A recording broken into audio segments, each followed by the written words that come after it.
Kelsey Ketron is before the court on docket numbers 82235, 82236, and 82237. In 82235, she's charged in a 3-count indictment charging aggravated perjury. In 82236, she is charged in a 9-count indictment charging aggravated perjury all 9 times, Judge. And in 82237, she is charged in a 59-count indictment. The first 5 counts are fraudulent insurance acts charged as A felonies. The next 5 are forgery charges charged as A felonies. The next 2 counts, fraudulent insurance acts, B felonies. The next one, a fraudulent insurance act charged as a C felony. Following theft, count 14, theft as a C felony. Count 15, theft as a B felony. The following 14 charges are money laundering charges against Ms. Ketron. And then the remainder, I believe it's 29, are an impersonation of a licensed professional.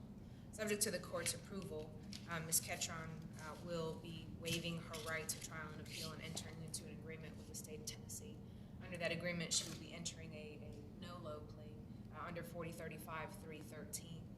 The first 13 of those charges that she will be pleading to will all be C felonies, Judge. Should Your Honor agree, the first 5 will be C felonies as facilitation charges of Fraudulent Insurance Act. 6 through 10, again, facilitation of forgery. Count 11 as an attempted Fraudulent Insurance Act. Count 13 just as a Fraudulent Insurance Act, again as a C felony. 14, theft as a C felony. And all of those she will have 6 years. It will be a deferred judgment for 6 years, all running concurrently with one another. She will plead on counts 30 and 32, which are E felonies, and she will receive a 2-year sentence that will be deferred for a period of, as I said, 2 years. It will run consecutive to the 6-year charges on the first 13 felony counts. Let's go back to 1 to 10. Yes, sir.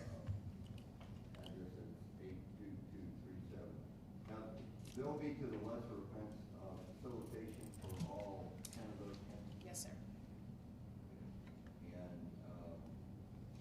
1 through 5 is a fraudulent insurance act that's set out in the indictment, and 6 through 10 is forgery. That's right. 1 through 5. They're all down to the lesser included offense of facilitation. That's right, sir. Moving from an A felony as they're charged to a C felony, which is what, at least should Your Honor accept the plea, that she would be pleading to. So it would be a total of 8 years if we take the concurrent and consecutive periods of probation, correct? That's right. Okay.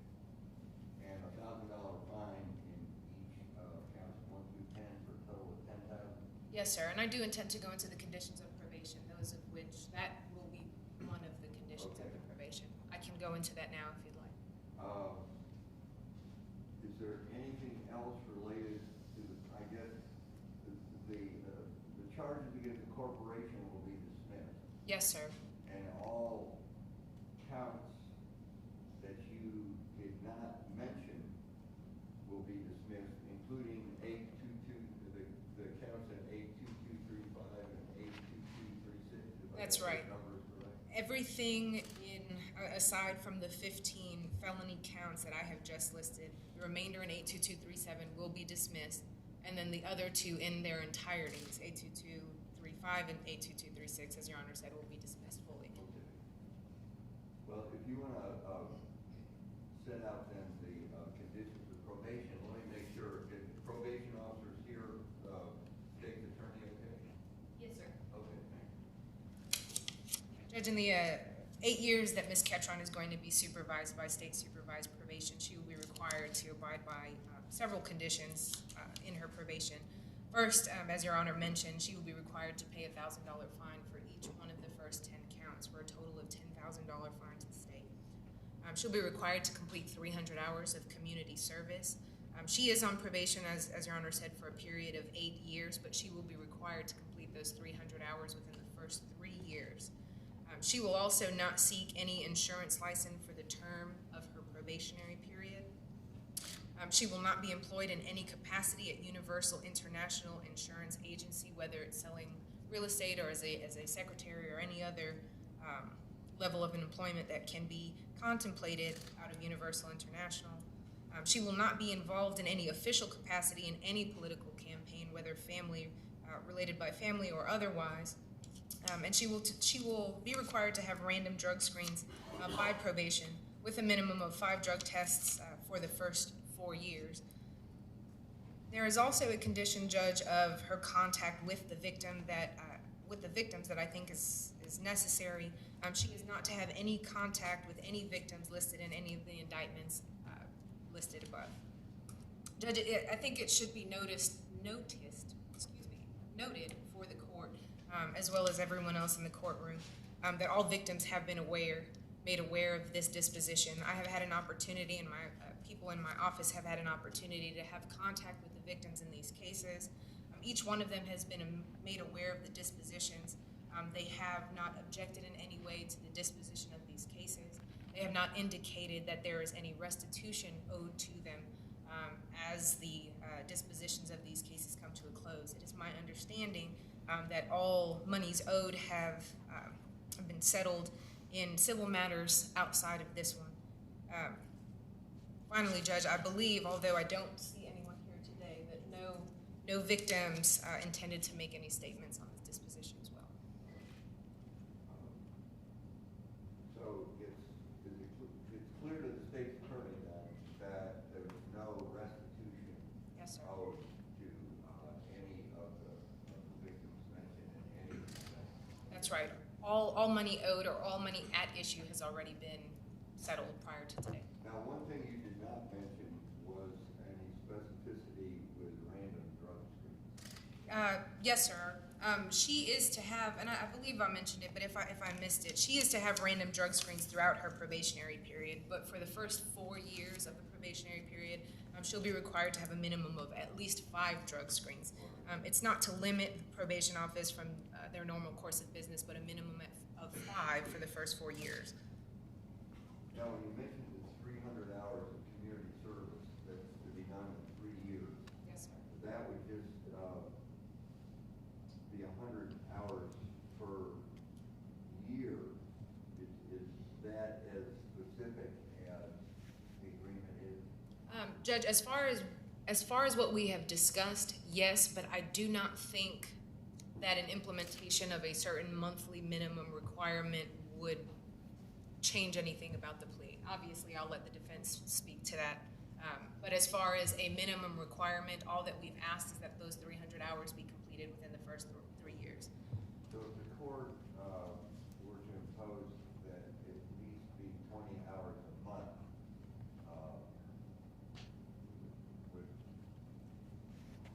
would that be consistent with the agreement? Judge, I think you are within your rights to make that part of the order. Now, what about the $10,000 fine? I would prefer to let defense counsel speak to that. I think it's something more appropriately decided between Your Honor and Ms. Ketron's attorneys, as they are more aware of her ability to pay than I. And I think you mentioned in chambers, but there's compliance with the statute related to the TBI filing of no prior criminal record. Yes. And the TBI confirms that, that's documented. Yes, and we have submitted or will submit a TBI certification that shows that she does not have a prior criminal record or a disqualifying offense in her history that would prevent her from getting a diversion as part of this disposition. Okay, and the statute says that I am to set a payment of expenses incurred in the diversion between $10 a month and $35 a month with state of recommendation. Judge, I don't believe that Mrs. Ketron is unable to pay $35 a month should Your Honor choose to implement that level of fine or that amount or monthly payment. Again, I think it's more appropriate addressed with Mr. Harwell and Ms. Ketron's attorneys and considering her ability to pay.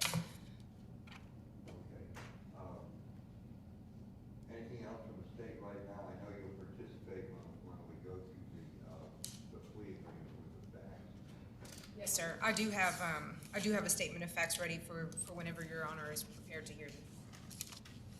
Okay, thank you. Mr. Harwell, you want to address a couple of points here, please? And then anything else you'd like? Step around. Yes, Your Honor.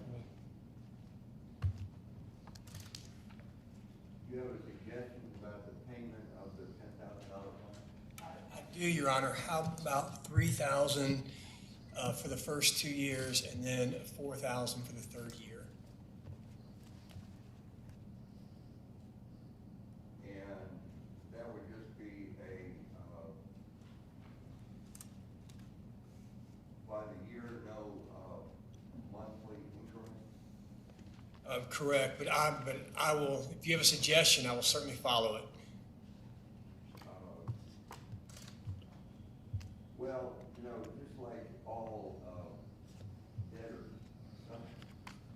some people, they're gonna make a payment of $3,000 in a year, wait till December and discover that they don't have the 3,000.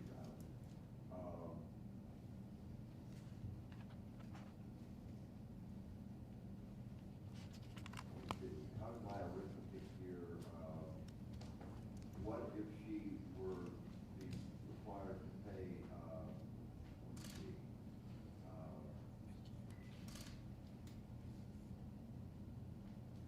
$250 every 3 months? I'm doing the math too, and that works. $250 a month, then. Is that correct? That, I believe, is correct. Yes, Your Honor. Does that sound reasonable? That does sound reasonable. Yes, sir. And does the probation officer have that? And, okay, what about the monthly payment, administrative payment that the court is required to set between $10 and $35 a month? Your Honor, how about let's go with the lower for $10.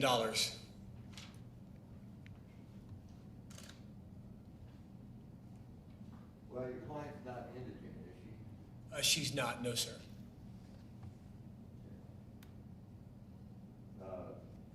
$22.50. That's fair enough. Yes, sir.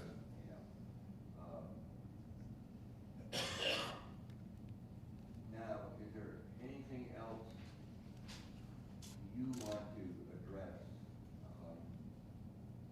I think I discussed in chambers that and I'll address your client, but I just want to make sure that you're comfortable in telling the judge as an officer of the court that your client understands that if she enters a plea today and something were to happen related to this diversion to bring her back for sentencing, this is the day. I mean, for her to say yea or nay to whether she wants a trial or not. Yes, sir. She can't come back in a year and a half and say, I didn't understand that I was given up my right to a trial and I want to contest this matter. Yes, Your Honor. We've had that discussion. She fully understands that. One other thing is that we do have our petition for judicial diversion of conditional plea, and I've signed that. The client has signed that, and Ms. Carrion has signed that as well. I'd like to submit that to the court, if I may. We'll make that Thank you. And the other thing, Your Honor, the state eloquently articulated the counts to those which Ms. Ketron is pleading to, so she covered that and did it to our understanding. Okay.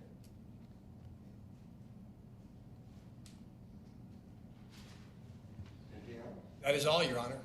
All right, well, let me do this. Ms. Ketron, why don't you stand around for the witness here, please?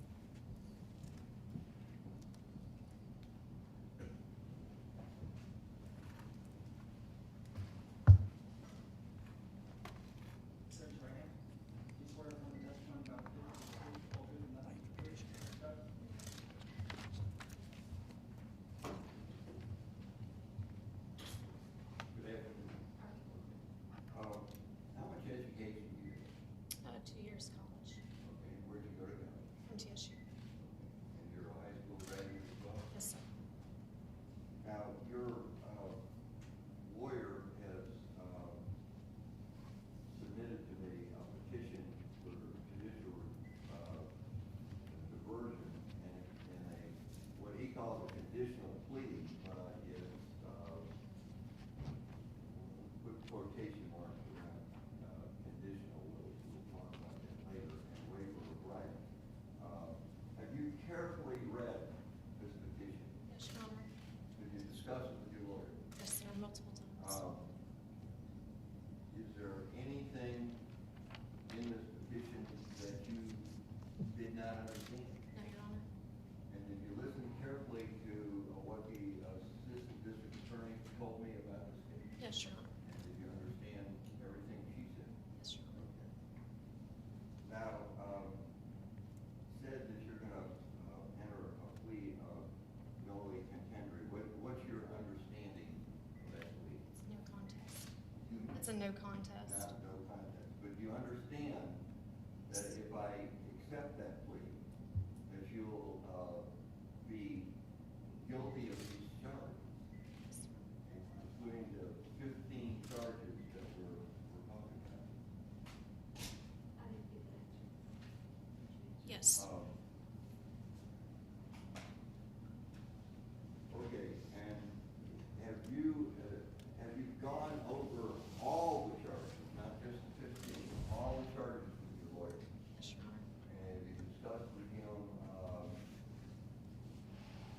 what those charges are about, in other words, what you're charged with? Yes, Your Honor. And has he discussed with you the possible punishments that you get? Yes, Your Honor. And do you understand all those I things? do. Now, as to the 15 that you're going to plead to, have you also gone over those charges?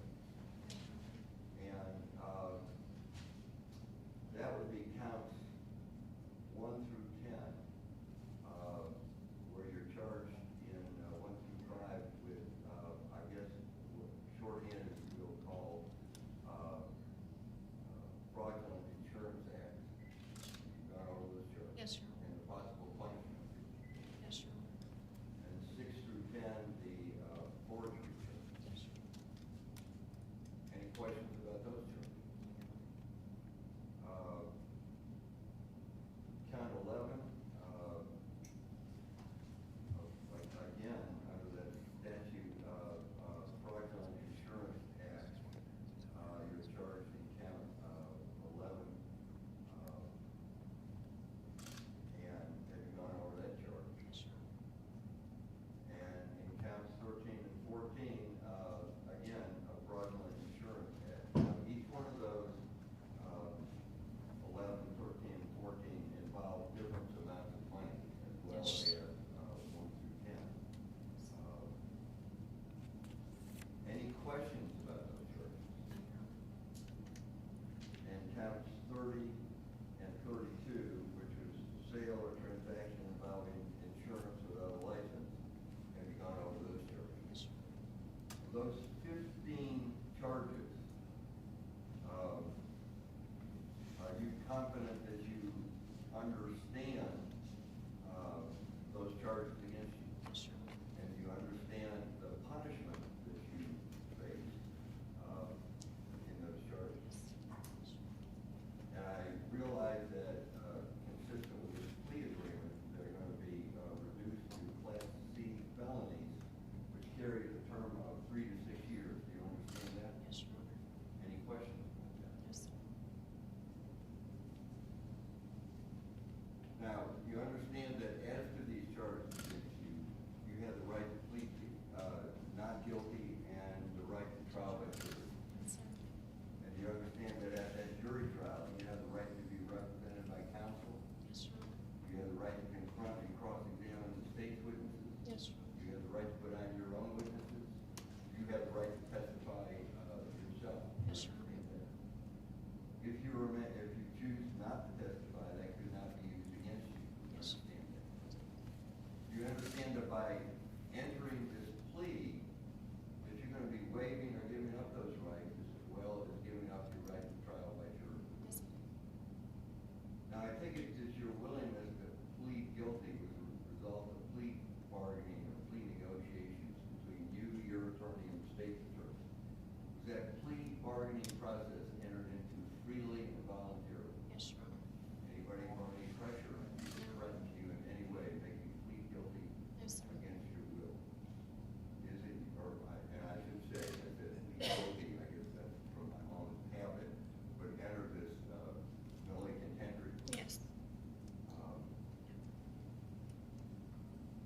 you understand the answers you're making to me are under oath, and you can be prosecuted for perjury for making a false statement. Yes, Your Honor.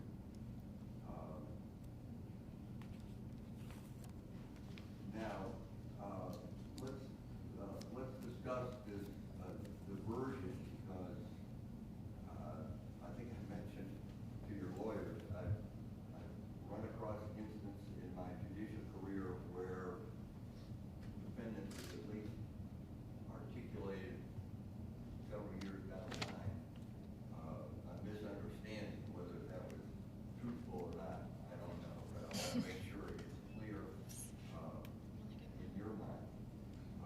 If I accept these nollie contendere pleas, you'll have determinations of guilt in these 15 counts. Then, according to the agreement of diversion, you'll be placed on probation. And I think you heard what the state's attorney said, for a period, total of 8 years. Yes, sir. 6 years, given concurrent sentences in all but the last 2 counts, and those last 2 counts about the license, last E felonies will actually run consecutive for a total of 8 years. If you were to violate the conditions of your probation, which are the conditions of your diversion, do you understand that you could come back here? I, or another judge sitting in my place, could revoke your diversion and then sentence you to up to from 3 to 6 years in the first of the 13 counts you're pleading to, and 1 to 2 years in the last 2 counts. Do you understand that? Yes. And at that point, you cannot say legitimately, well, I entered this because I thought I was going to be successful, and I really should not have done that, Judge, and now I want a trial by jury. I was not guilty of these offenses. Today's the day to do that. I Can't understand. be done in the future. Yes, sir. Do you have any questions about that? No, Your Honor.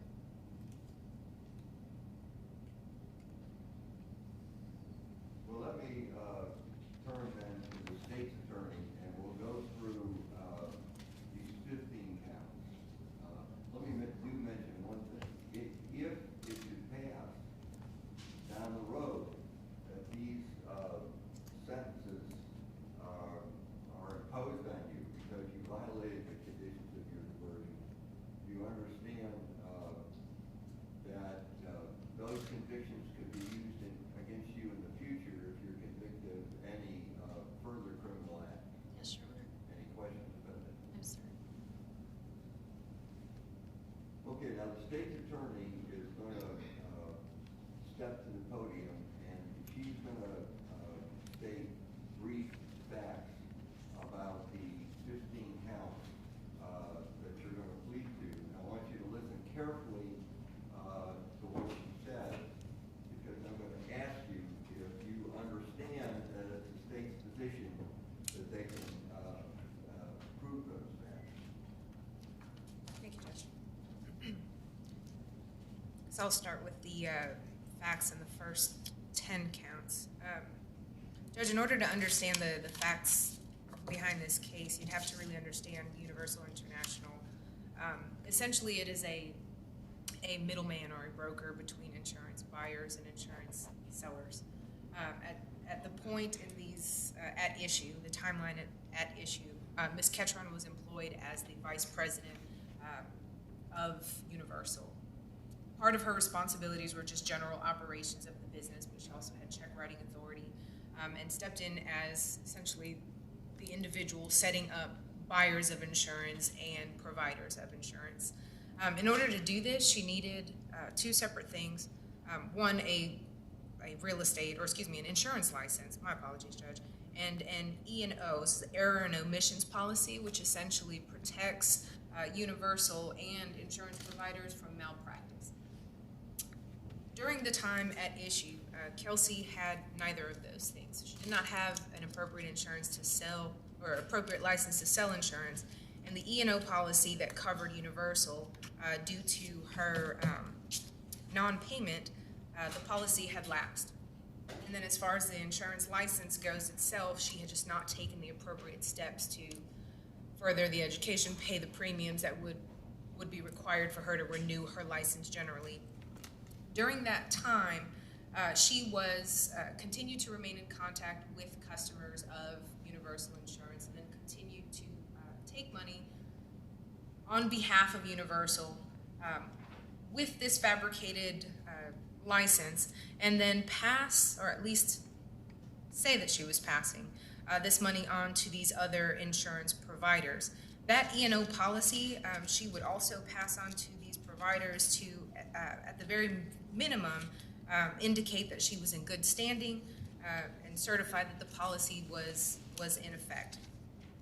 Judge, I believe at some point, well, the state believes at some point, and the state believes that it had gone to trial, would be able to show successfully that the numbers, the dates on those policies were intentionally altered based on the alignment of the number, the difference in font and things like that. So Judge, with regard to counts 1 through 10, I'll do 1 through 5 first. We would specifically show on count 1 that Kelsey Ketron sent the McGowan Company the fabricated E&O policy as part of Universal's request to be appointed as an agent for the company. On count 2, it would be the same set of facts except to Norman Spencer Insurance Company. On count 3, again the same, except to Empire Insurance Company. Count 4, to Erie Insurance Company. And count 5, to Safeco Insurance Company. With regard to 6 through 10, those are forgery counts, Judge. Count 6, Kelsey Ketron sent the McGowan Company the forged and fabricated E&O policy as part of Universal's request to be appointed as agent for the company. Again, on count 7, that would be to Norman Spencer. Count 8, Empire Insurance Company. Count 9, Erie Insurance Company. And count 10, Safeco Insurance Company. With regard to count 11, Okay, let me stop you right there. Yes, sir. This might be a good time. Yes, sir. So they don't all run together. Ms. Ketron, did you listen to the facts related by Assistant District Attorney Ketron? Yes, Your Honor. And are you aware that the state believes that it can prove that set of facts? Yes, Your Honor. Do you have any argument with that set of facts? No, Your Honor. All right. Judge, with regards to count 11 and count 13, these will be a fraudulent insurance acts. On count 11, had the state gone to trial, the state would show that on July 8th of 2016, Martin Construction Company delivered a check to Kelsey Ketron at Universal for liability coverage. That check was deposited into Universal's account. However, the funds were converted to the general business use of the company, and no policy was purchased. Kelsey Ketron made numerous false statements to the Martins, assuring them that they did have insurance, that checks got lost in the mail, that stop payments were made prior to attempted refunds. False statements and court depositions were also made on this matter. The loss to the Martins for that particular act for lost contracts was approximately $50,000, Judge. And with regard to count 13, similarly is a fraudulent insurance act charge, which we addressed earlier. This would be June 15th of 2013. Had we gone to trial, the state would show that Wade and Brandy Hellam purchased homeowners policy for $818 from Kelsey Ketron at Universal. It is our understanding that these were longtime family friends. It was renewed each year without an issue, without a claim to the insurance made by the Hellams.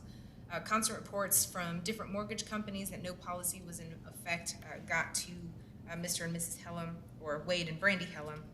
Kelsey Ketron would eventually send a fabricated declaration page to the mortgage company each year. In January of 2018, Hellam suffered water damage, so the victim in that at issue in count 13 suffered water damage.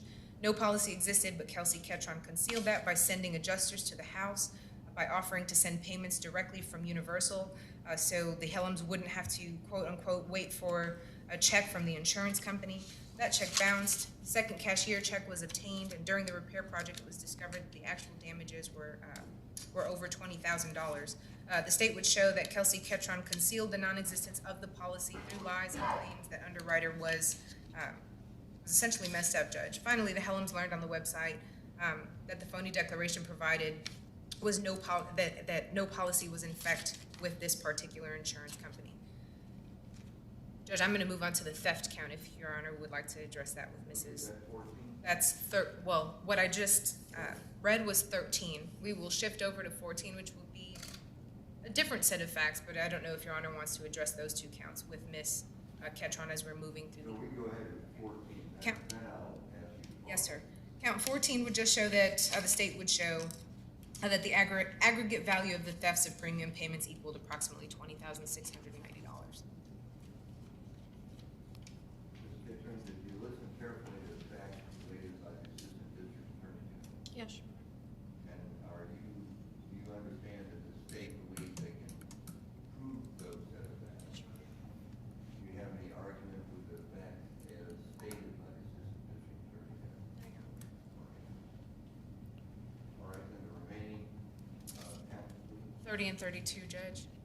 The state would show, this is the impersonation of a licensed professional, counts of 2 years that will run consecutive to the 6th. If that had gone to trial, the state would show that Kelsey Ketron allowed her insurance license to lapse from August 31st of 2016 by failing to complete the annual education requirements. She concealed this from Martin Construction and the Helms and continued to act as their agent in resolving their claims for loss, negotiating damages, sending cleanup crews to the premises, and handling collections of premiums.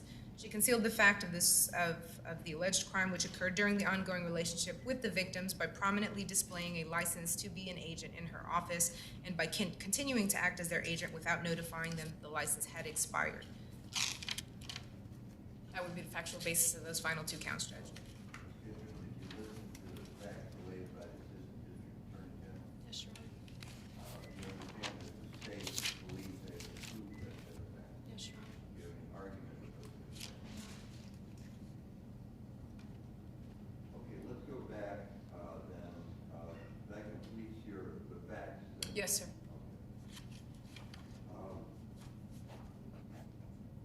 Ms. Ketron, in counts 1 through 5, well, let me, I should say this about the Valley contenders. That plea can only be entered with the concurrence or approval of the judge. I have considered the factors set out in Rule 11, A1 or A2, the views of the parties and the interests of the public in the administration of justice. I believe the circumstances in this case are such that I should allow the entry of this plea. I don't think ultimately, in the eyes of the criminal justice system, the difference between a nully contender plea and a guilty plea will, at least as far as criminal law is concerned, have that straight effect on the outcome.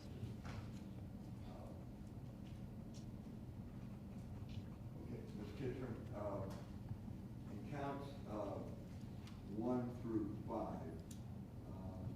you're charged with, I suppose, in the short end, fraudulent insurance act, and set out in violation of 56, 53, 102, A2. What's your plea then to the charge, to the lesser included offense of facilitation of guilty or not guilty? Excuse me, I should say, and I know you're an error of nully contender plea. So what's your plea then? No contest.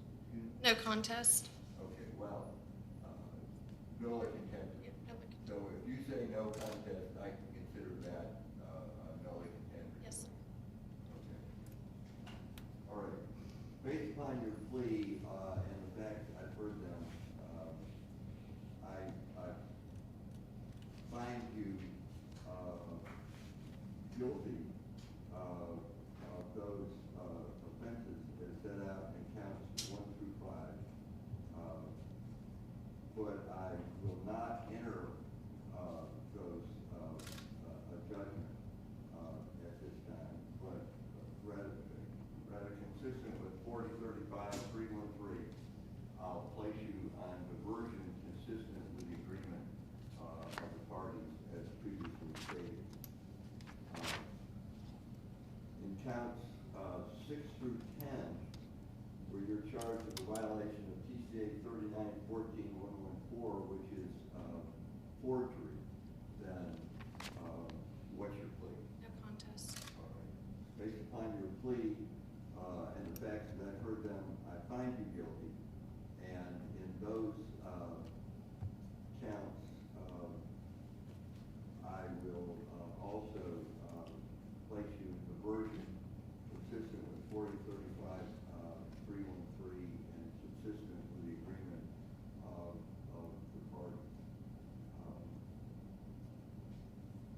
counts, that's facilitation of that crime of forgery set out in 39-14-114. In count 11, 14 and 14, you're again charged with fraudulent insurance acts under 56, 53, 102, A, 2. What would be your plea to the lesser included offense of attempt to commit those crimes? No contest. Based upon your plea, which you just stated, and the fact is I've heard them, I find you guilty, but I decline to enter the judgment now, and consistent with 40-35-313, and place you in diversion for the period of time agreed upon and previously announced. In counts 30 and 32, where you're charged with a sale or transaction involving insurance without a license under 39-16-302, what's your plea? No contest.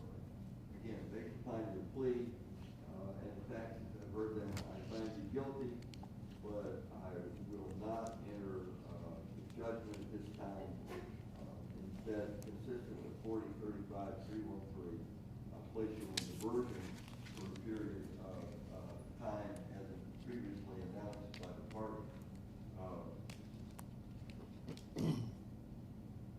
I believe then that Ms. Ketron, you can stand down. When court is recessed, you'll meet with the probation officers who will go through your probation order consistent with your diversion, and then I will sign that order.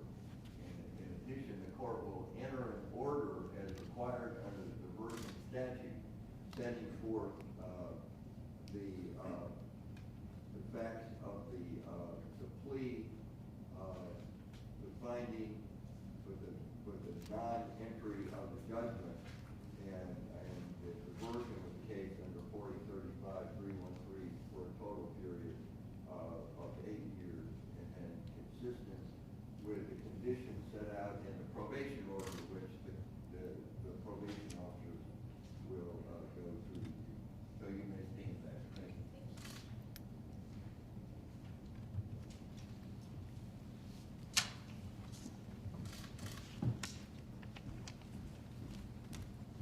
Now let's see, counsel. I do not know that it's necessary to go back through the conditions of the probation. I think Ms. Ketron acknowledged her understanding. I think that it's been communicated to the probation officer, and it certainly is the judgment of the court. But is there anything further that the state's attorney believes needs to be taken up? No, sir. Anything further that the defense counsel believes needs to be taken up? No, Your Honor. And I'll just remain in the back here till the probation order is done. And I will also take the petition, sign it myself.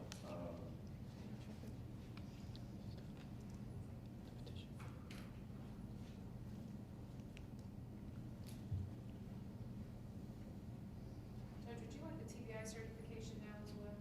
Excuse me? The TBI certifications for the diversion, would you like those now as well? Yes, that would be good, and that'll be marked. We can mark the petition filed, and the statute requires the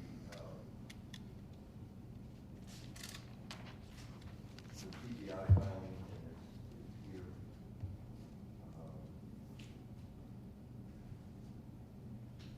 So if there's nothing further that counsel has for the judge,